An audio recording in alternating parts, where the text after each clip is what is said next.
Hello mga Yens, no? Dito tayo sa may bayan ng Binmaley, no? Dito ngayon yung ano yan, yung Motor Ace, no? Ano sila, yung TBS, pinupromote nito sa bayan ng Binmaley.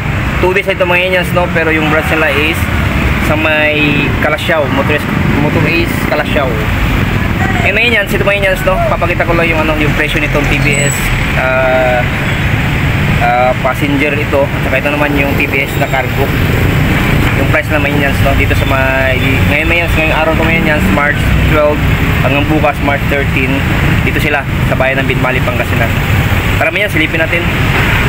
So ayan mga yan, no, ito yung simbahan ng bayan ng Binmaley. Ito yung ano yan, dalawang ano pinupromote nila ng TBS, no, sa Motor Ace Calasiao mga yan, no. At TBS passenger, tapos TBS cargo.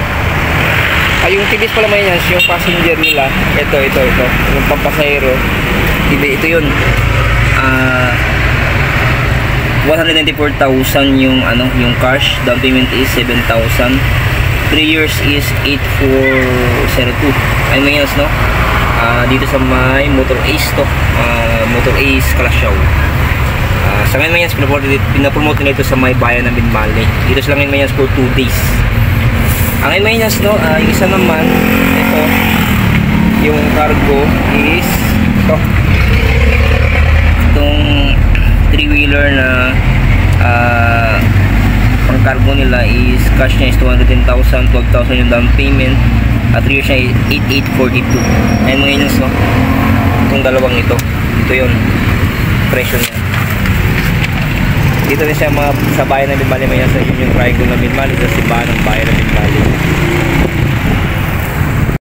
No, kung gusto nyo mag-inquire mga yans, punta lang kayo dito ngayon, March 12, tapos bukas March 13. Tapos mga yans, kung pwede kayong bumisita sa Motor Ace Calasiao. Okay mga yans, salamat sa panood. God bless you everyone. More power. Keep you sana sa puting tayo mga yans. And bye bye mga yans.